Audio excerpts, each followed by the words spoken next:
actividades socioculturales de sentido de pertenencia, identitarias.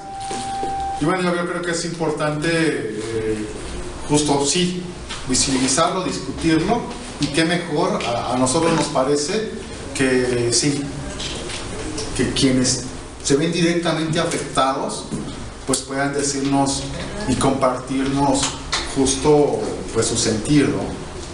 Entonces en este sentido pues yo los invitaría a que generemos ya sea las preguntas de manera particular o generar la discusión y el diálogo, digamos, de manera muy amplia. Así que ustedes me dicen con quién empezar. Y el argumento es de que quieren quitar una parte del cerro de Chiconautla porque es un obstáculo para el despegue de los aviones. Y si esa es la orientación que tienen las pistas, entonces tendrían que destruir la Sierra de Guadalupe, pues también, porque las otras dos pistas pues, están a la misma altura que el cerro. Entonces, bueno, no sé si esa va a ser la orientación que tengan, ¿no? Y bueno, ahorita nada más eso.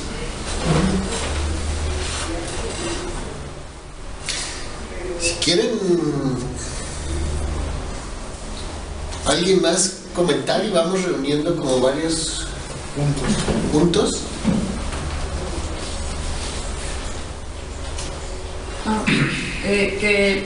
Nosotros. ¿Tu nombre es? Yo soy Tania. Bueno, tengo la duda de nosotros cómo podemos aportar, o sea, creo que todos tenemos ese sentimiento de impotencia, ¿no? Para este tipo de casos. Entonces, sí quería preguntarles que desde su perspectiva nosotros cómo podemos aportar para hacer algo, si difundir la información, no sé si tengan como una página en redes sociales como para a partir de nuestros contactos también que se dé a conocer o si se llevan a cabo asambleas o cómo es el medio que nosotros podemos contribuir con algo.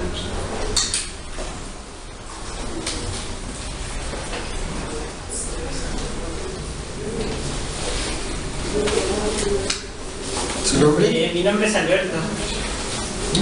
Yo creo que nos deja callados porque la información es demasiado apabullante.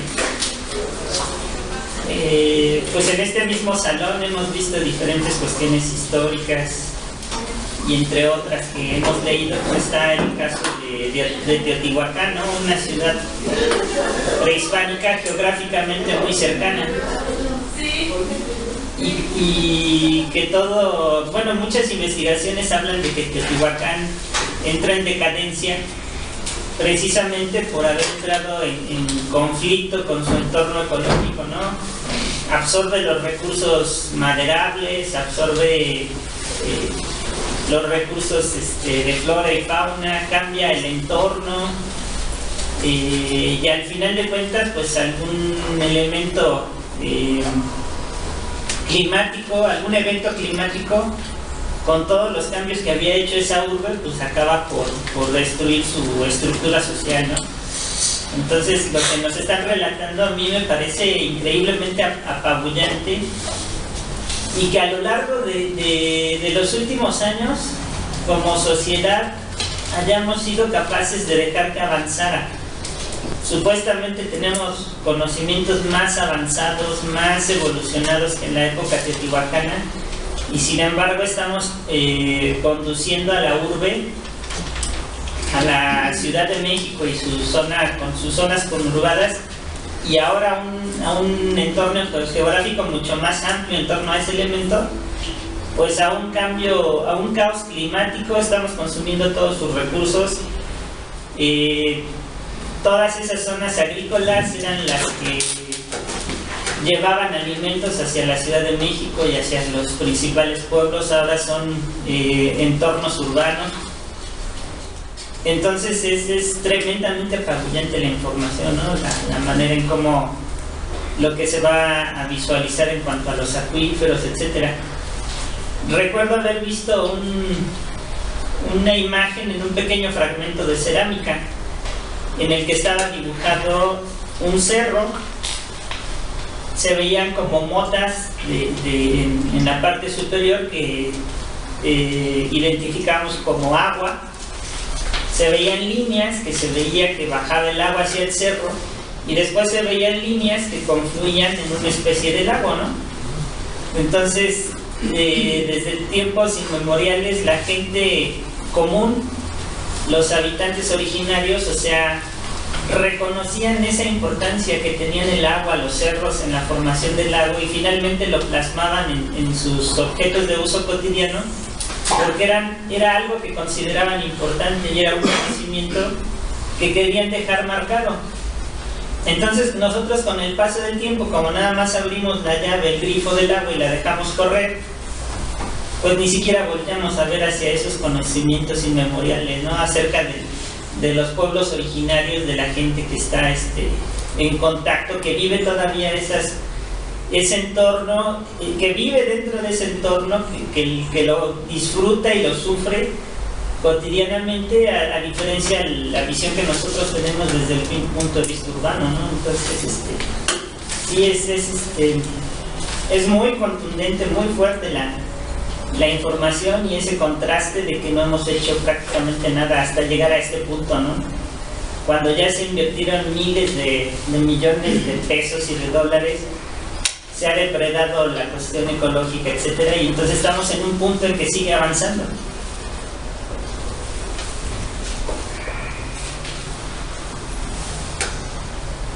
¿Alguien más? Sí. Perdón. Buenos días, muchas gracias por estar aquí y darnos más luz sobre este problema tan grande bueno, pues que ya estamos viendo como causa del desarrollo de las grandes masas del conglomerado de nosotros, los humanos, ¿no? Es cierto que conforme más somos, se generan más problemas, y de que el aeropuerto se requiere, pues sí se requiere, eso es definitivo. De que va a arrojar, como dice el gobierno, más inversión, pues sí, pues el mismo aeropuerto está necesitando millones y millones, y va a seguir necesitando millones después de haberse terminado.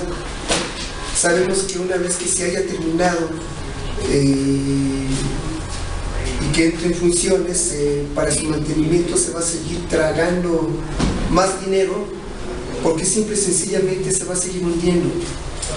Me acaban de decir, una de las causas es precisamente las características del suelo. La mecánica del suelo no va a permitir que se mantenga estable, y menos con aviones de proporciones tan grandes y tonelaje que se piensa que aquí deben de aterrizar. No deben solamente ser aviones pues ligeros, entre comillas, dentro del pesaje de estas naves, sino que tienen que ser de gran tonelaje, porque para eso se está haciendo.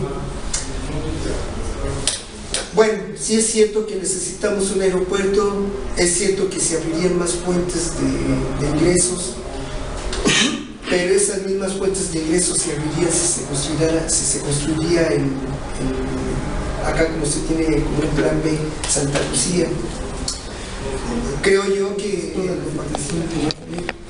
no vale la cuestión económica en este caso. Creo que la economía, si se impone sobre la vida, creo que estamos mal.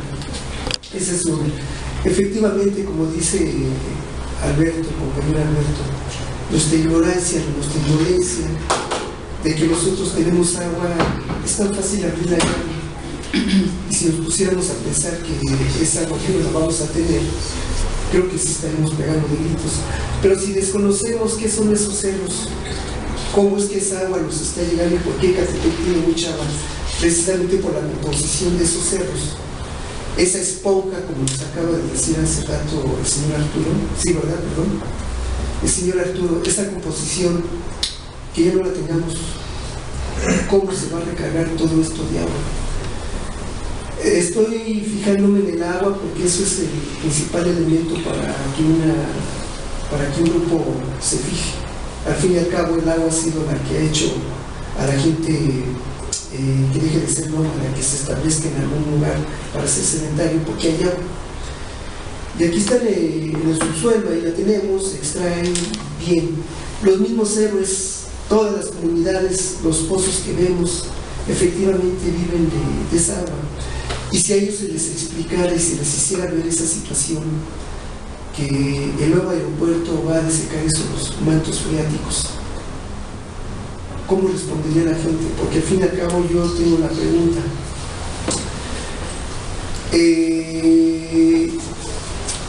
Así como ustedes nos acaban de explicar, mucha gente, nosotros, parte de nuestra indolencia es porque ignoramos.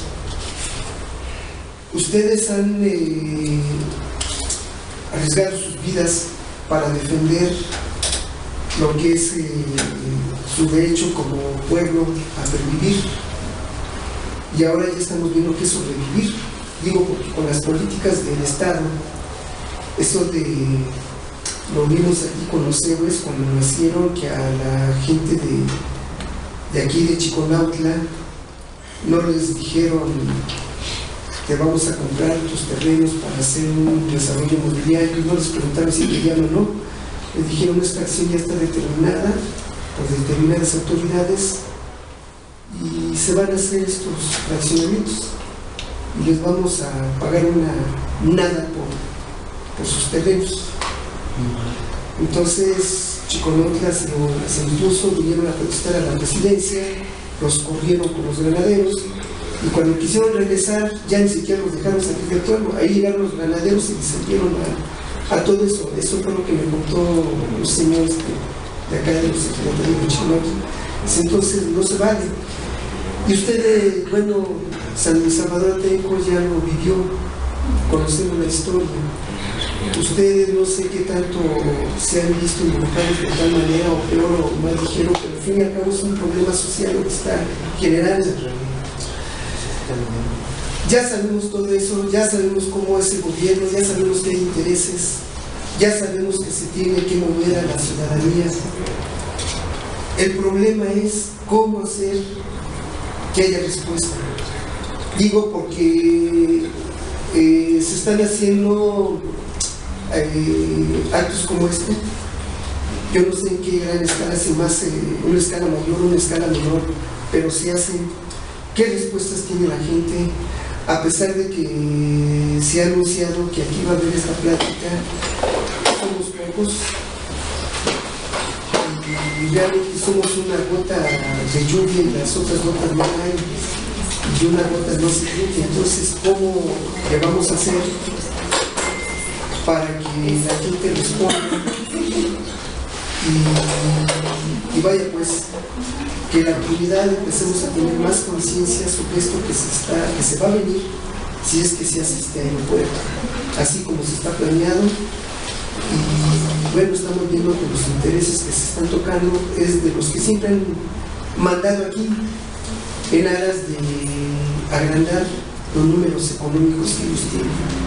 Nada más eso es lo que al parecer es lo que mueve a las políticas.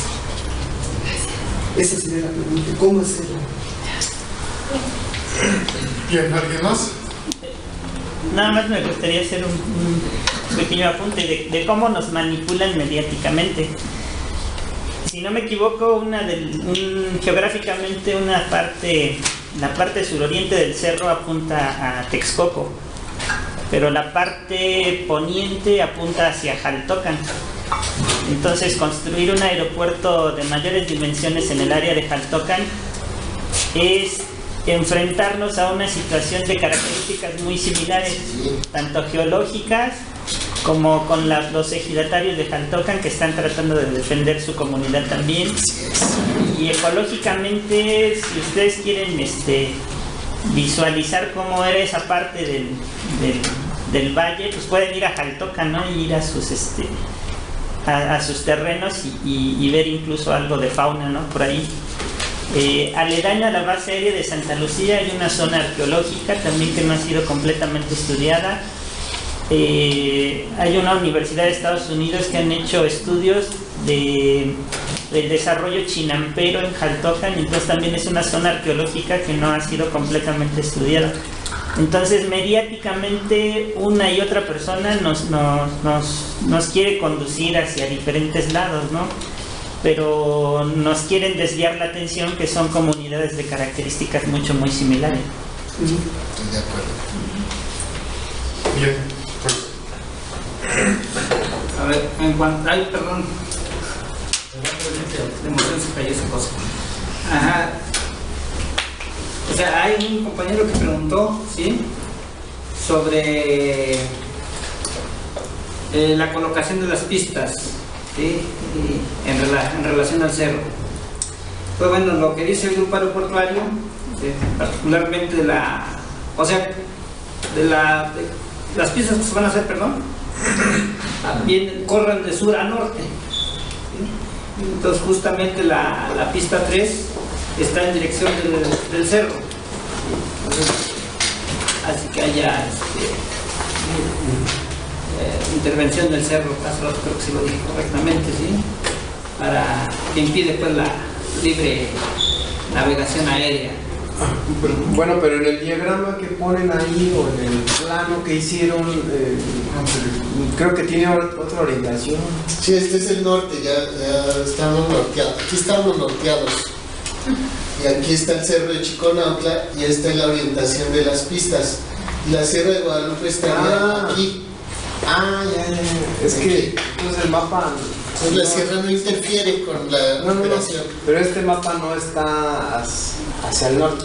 No está colocado. Bueno, el norte está aquí está el norte, hacia acá. Hacia el norte. Está norteado. Bueno, en ese mapa. Está orientado, vaya. Bueno, por eso. Arriba está es que por eso, yo me confundí. El mapa, en ese mapa, el norte está a la izquierda. Sí, o ha habido fases de extinción, de mega extinción de la vida en la historia, y no en la historia moderna, sino incluso en la historia de la Tierra, para ubicarnos en esa larga o larguísima duración. Entonces, ahí hay coincidencia total. Un nuevo planteamiento no puede venir sino de una crítica histórica. Y esto entonces, que parece una información apabullante, es como una manera de tratar de simplificar y de ubicarnos en el presente. Entonces, bueno, una pregunta particular hacía Guillermo sobre las profundidades, ¿no? Esto es muy interesante porque aquí viene al caso de cómo la geología aporta mucho a este tema, cómo es la estructura geológica. Entonces ya más o menos sabemos que la capa basáltica está a 2300 metros en las zonas de elevaciones y no en las zonas de depresiones, como por ejemplo el cerro de Chiconautla. Pues la capa basáltica puede durar muy poco, ¿no? Lo que mide este recinto, ¿no? Unos 3, 4, 5 metros de profundidad tiene una capa basáltica. Puede haber varias capas basálticas. Las capas de Tepetate pueden medir entre 20 y 10 metros de la superficie, depende de la altura del suelo en que se encuentren. Las arenas están regadas en volúmenes. No se ha explotado minas a cielo abierto más allá de 300 metros, pero hay algunos huecos que tienen esa profundidad, es decir, hay huecos verticales hasta de 100 o más de 100, un poco más de 100 metros. Entonces, bueno, ¿para qué sirve toda esta cuestión como de las profundidades? Yo creo que mucho, entender esto sirve de mucho, porque finalmente hay una cuestión que también planteó don Arturo, y es: ¿hasta cuándo va a aguantar el planeta? Es decir, esto se puede seguir explotando tranquilamente y todavía no llevamos sino como 1/3 del cerro. Entonces tenemos todavía 2/3 más para darle, ¿no? O una cantidad más. Y este es el punto que conecta lo que decía anteriormente. ¿Cuál es el valor o cuál es la cuantificación del daño ambiental? Si lo tomáramos por las leyes que actualmente rigen en México, sin duda hay una afectación que se debe parar de inmediato y reponer. Debería haber justicia y reparación, ya, inmediata, sin esperar a que se agoten los 2/3 de cerro que faltan. ¿Sí? No solo la tapa, sino todo lo que está ahí abajo. Y en realidad no hemos podido medir ese valor, porque aquí tenemos como unos valores de superficie y tú hablas justamente de profundidad y no existe esa cuantificación. Y estos son obstáculos mismos para exigir la justicia, la profundidad en el conocimiento del tema, del impacto ambiental. Yo voy a repetir algo que dijo don Arturo. En 2014 ellos en San Pablo Tecalco hicieron un estudio de impacto ambiental en la zona en donde se ha urbanizado ya al día de hoy, o sea, en estos últimos 4 años, una zona de 80 hectáreas de viviendas de la empresa Sadasi, las mismas que construyeron aquí en el lecho lacustre, en Héroes. Y bueno, como decía don Arturo, el reto para mirar hacia adelante está un poco en reencontrarse con lo que es de uno, con lo que es propio. Y ahí el propietario no es la propiedad, no es solo la propiedad social, sino decimos la propiedad originaria. Bueno, ¿qué sería eso?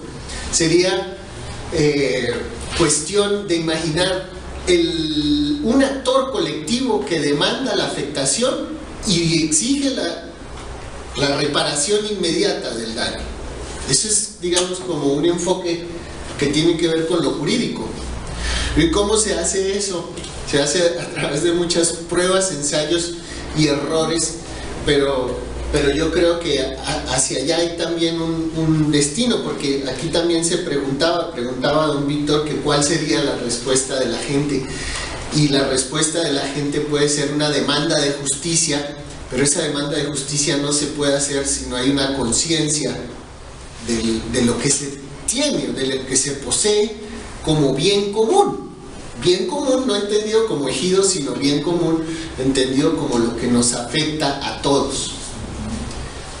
Bueno, había otra pregunta puntual sobre Santa Lucía, y aquí ya lo dijo el señor Alberto, yo coincido con esa postura.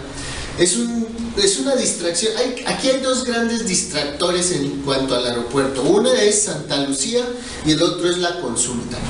Y yo no creo en ninguna de las dos. ¿Por qué? Porque usted lo dijo cabal. El suelo de Santa Lucía es esencialmente el mismo de Texcoco, es decir, es un lecho lacustre. La capa, el acuitardo, o esto que decía don Arturo, que aquí el volumen de arcillas es de 200 metros, no de 25 como en el cerro, sino de 200 metros, eso que se llama el acuitardo. Es lo mismo en el lago de Texcoco que en el lago de Jaltocan.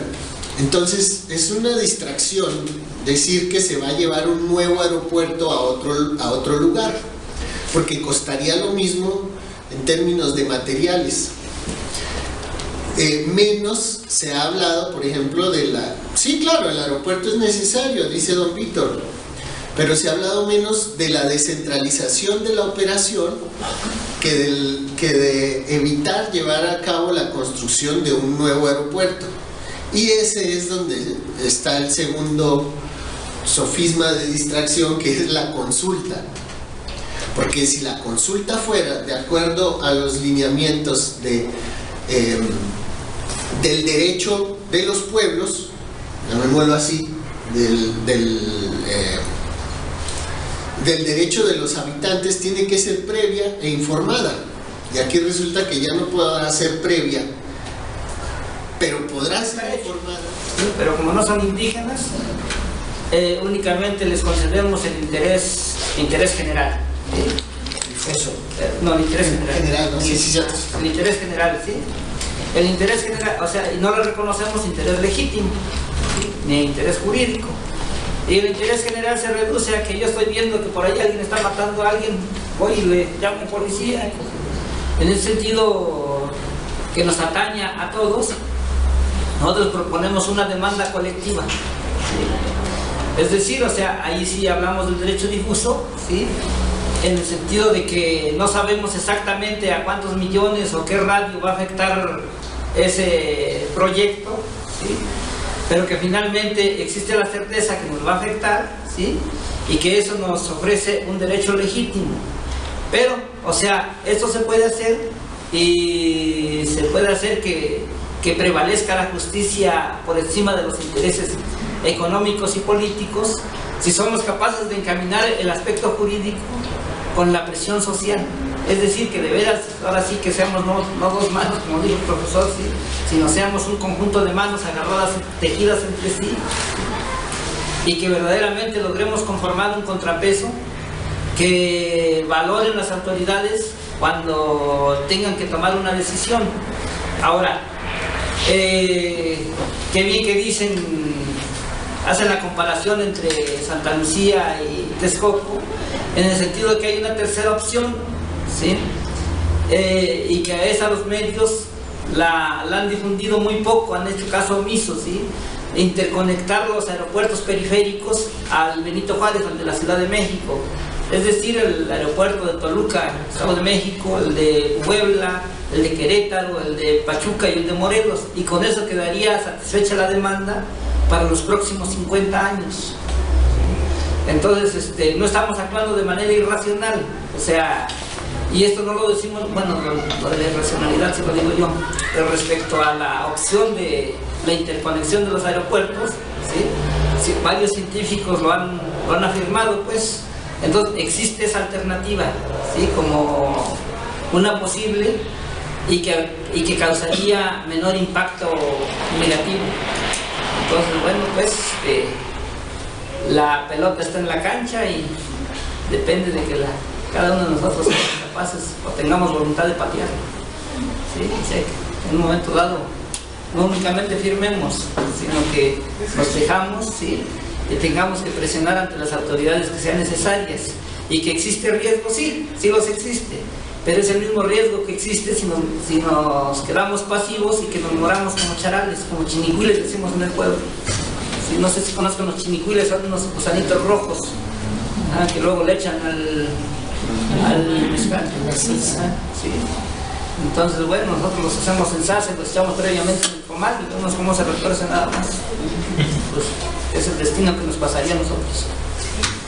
Lo que decía Tania, hay una página de un grupo de Facebook que se llama Vecinos del Cerro de Tecalco,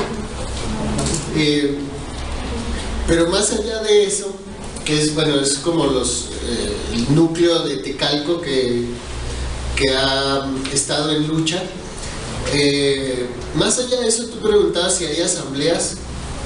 Y ahorita como que, es mi impresión, no sé ustedes qué piensan, como que ha cundido el interés o el tema, porque la afectación no es solo de este ejemplo de Tecalco que estamos hablando, sino que nosotros estamos conectados con los de Acolman y con los de Nopaltepec, y resulta que hay otros por allá en Tepetlaostoc, y no solamente están los del Frente de Pueblos en Defensa de la Tierra de Atenco, sino que en ese municipio se congregan personas de muchos otros municipios, por ejemplo Tezoyuca y Texcoco principalmente, y más allá del otro lado del sur de la cuenca está Chimalhuacán, y en Chimalhuacán, Chicoloapan, la cosa es muy compleja, y sí hacia el sur en Tlalmanalco y Chalco, y para donde miremos pues hay afectación y devastación, y esas voces han sido como las nuevas asambleas, ¿no? Como que la voz pública, o la voz de quienes se sienten afectados, pues ha ido cundiendo. No sé si estoy pecando de optimismo, pero por lo menos sí observo que de una manera distinta, ¿no? Antes de que se diera esta coyuntura, ¿no? Del 2018. Habría una gran desazón o una gran decepción si las voces de todas estas comunidades, las voces críticas, se sumaran y el ecocidio persistiera. Y es posiblemente, ahí sí voy a pecar de pesimista, es posiblemente lo que va a pasar. El gran negocio de Texcoco, leyendo entre líneas, lo que dice el nuevo gobierno es que no se va a parar, por la idea, el argumento de la necesidad. En fin, perdón, ya se me fue la lengua otra vez. No, mi comentario mejor sale un poco. Buenas tardes, soy Arcadia. Sale un poco de lo. Miren, es muy difícil que el capitalismo como tal, como se le conoce, respete las creencias milenarias de un pueblo. Muy difícil, y hay muchas pruebas. Uno de los casos es de que han crecido mucho los pueblos mágicos, no por lo mágico que es el pueblo bonito y todo tradicional, sino por genera derrama económica. Se hace un recuento cuando que el presidente que va a salir, Peña Nieto, hubo un problema tremendo con los yatecos, cuando hubo ya muertes, cuando hubo desaparecidos, hubo violaciones a mujeres, o sea, un golpe político tremendo. Hoy da la consecuencia que le surgía el aeropuerto y todo esto. Sin hacer estudios, no tomar en cuenta antropología, no tomar en cuenta a los investigadores de la UNAM ni del POLI, lo que es el capitalismo en sí. ¿Quiénes van a ser los beneficiados por el aeropuerto? La gente de ahí mismo. Yo digo que se trabajará por salario mínimo, ¿no? Es una lucha muy constante. Cuando no hay conciencia en los altos dirigentes de un estado mexicano, que son 60 años del PRI y 12 del panismo, cuando nos han llevado al arrastre total, tanto moral como física, no se diga, y nunca han tomado en cuenta las decisiones de los pueblos. Ni nuestros representantes en un local no se levantan la mano ni la voz para platicar. Ni ejemplo, ese Estado de México, en Toluca no hay un diputado que diga, pues, vamos a hacer nada, o sea, todo formado por la máquina priista y el Partido Verde y los achichiques de los demás, ¿no? Es una vida en México muy dura, no se ha podido cambiar. Hay una esperanza con López Obrador, hay una esperanza, no tan alta. Yo siento una esperanza mínima. Económicos, políticos, jurídicos, también tienen intereses, y es algo que la gente de Atenco empezó a difundir de manera muy importante, cómo se empezó a cooptar a los ejidatarios, cómo se empezó a dividir a las comunidades, cómo se empezó a... que además es algo que las empresas inmobiliarias también han hecho, es decir, agarran a los individuos de manera, digamos, individual, no como colectivo, y obviamente con un recurso que tienen, que es el económico.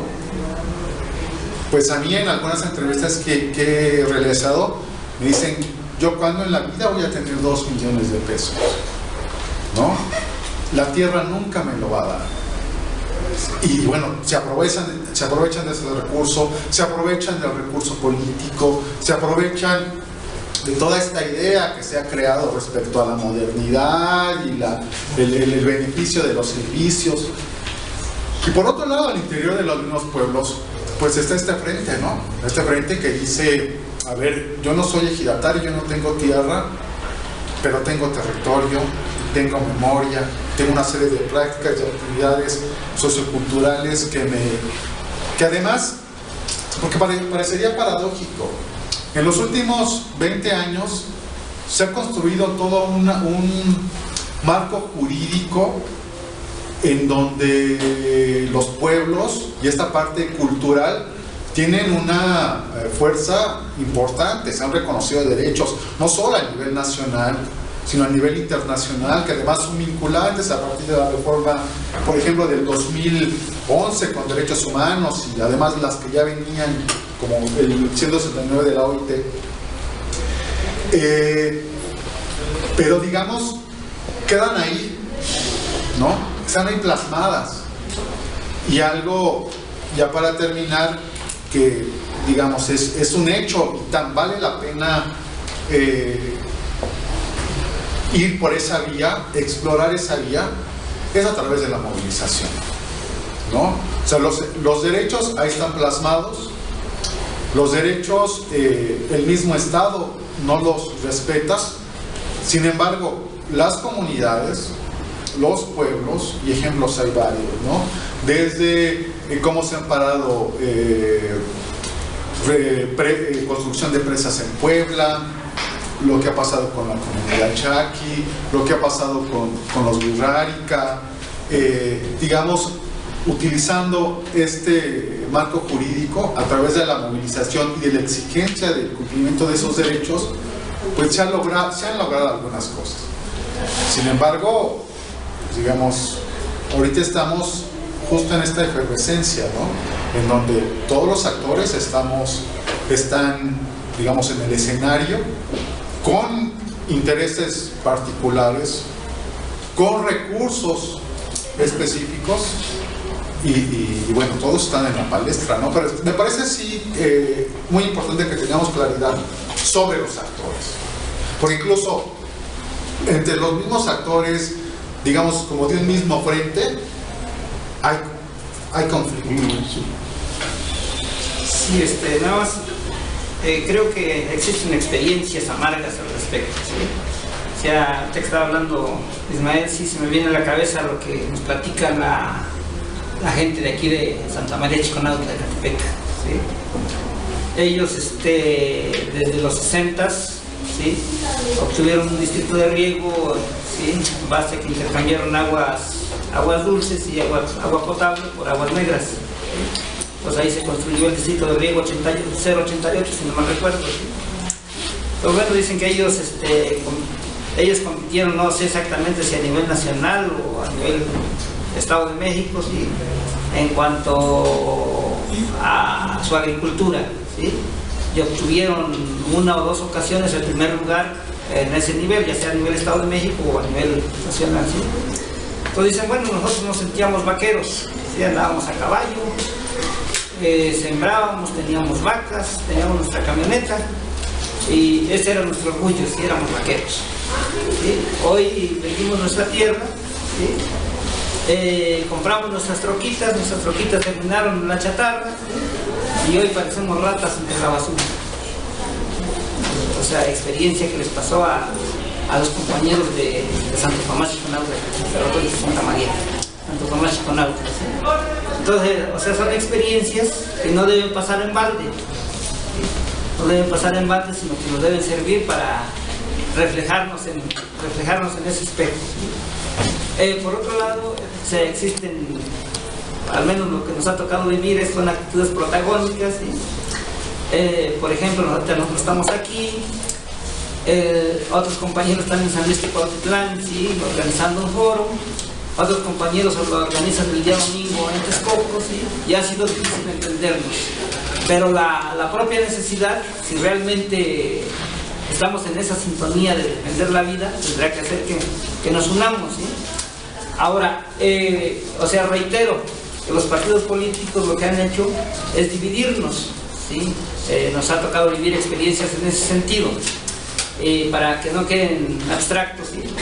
Decimos, el día 30 de mayo del año pasado hicimos un foro en el pueblo de Santa Catarina Colman, ¿sí? Donde participaron varios científicos y finalmente, no voy a decir qué compañeros, pero algunos compañeros empezaron, en esos momentos estaba en auge la candidatura de Delfina Gómez, ¿sí? Por Morena, y muchos compañeros ahí manifestaron sus intereses o sus aspiraciones partidarias, pues, ¿sí? Y terminó, pues, esto, en lugar de unirnos, terminó dividiendo, ¿sí?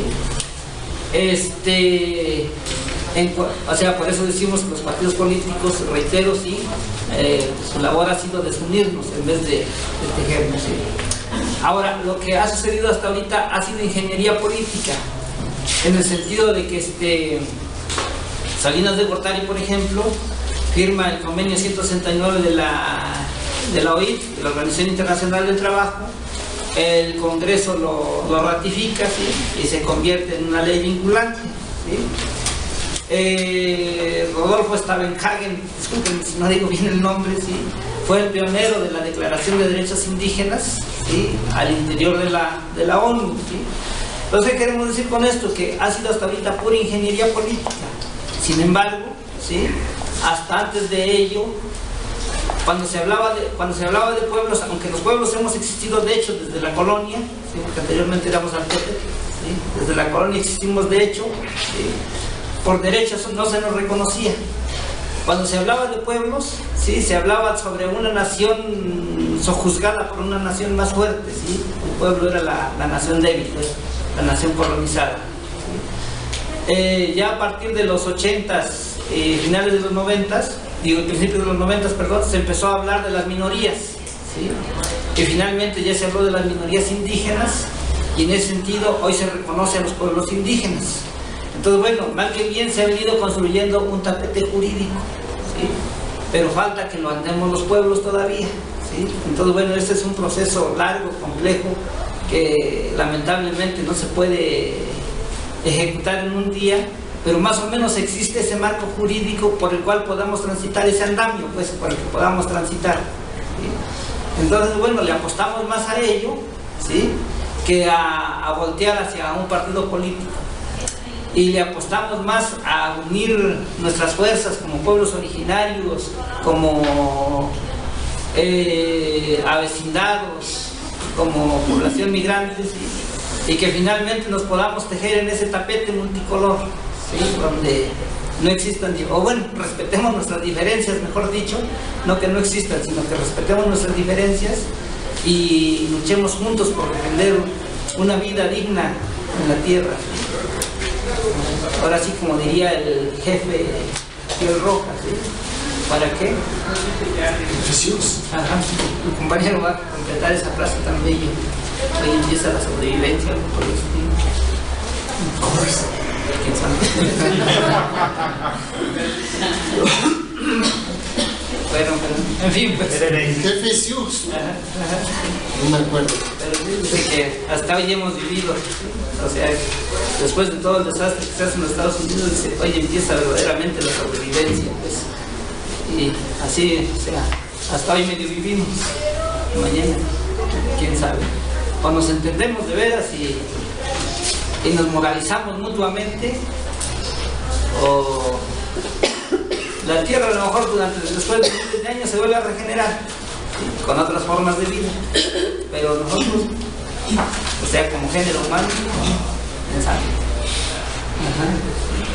Entonces estamos ante esa disyuntiva, y pues los partidos políticos son tan efímeros, ¿sí? Como un suspiro cósmico en relación a la existencia de la sociedad humana. Lo último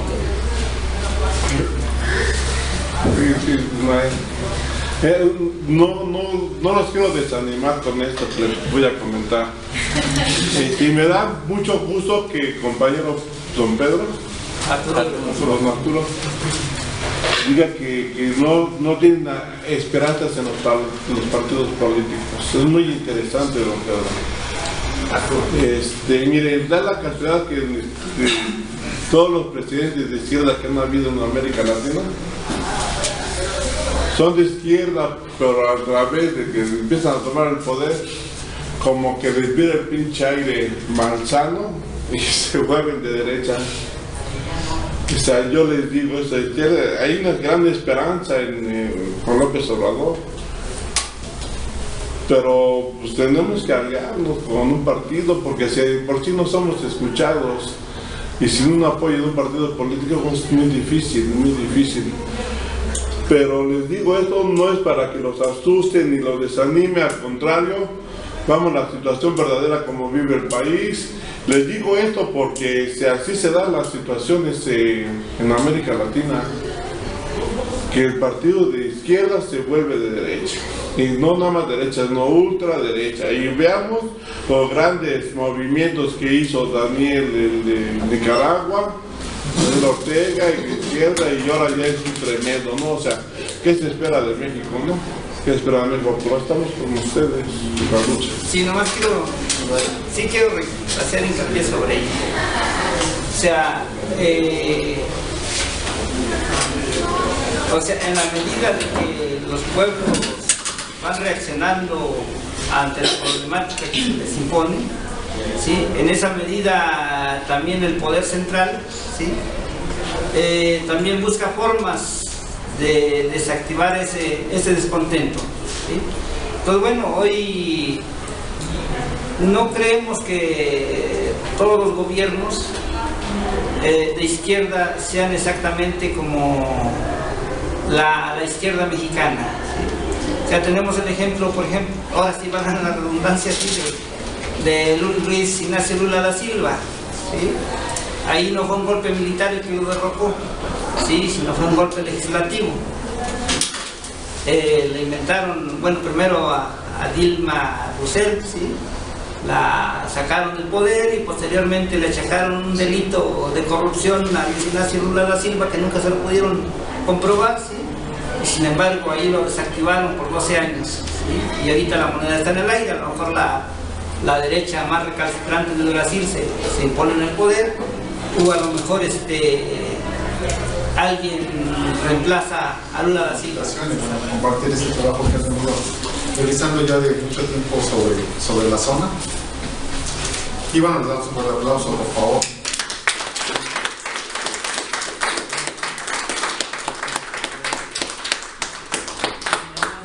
Venimos a confundir. Y bueno, nos vemos. Bueno, si hay algunas cosas que comentar. Sí, bueno, pues igual me uno al agradecimiento y a la felicitación tanto a don Arturo como a Armán. Muchísimas gracias por venir, por estar aquí, por compartirnos este trabajo que es una muestra del trabajo en equipo, del trabajo interdisciplinario, del trabajo con mucha paciencia, ¿no? Porque estos esfuerzos, como comentaba don Arturo, de ir a Semarnat, a la Secretaría de Economía, a cuantísimas instituciones, de pedir información y que la nieguen y que se echen la bolita unos a otros y que no se pueda a veces conseguir lo que uno quiere, es difícil, lleva tiempo, lleva mucho esfuerzo, mucha paciencia, como dice Ismael, pues muchísima organización.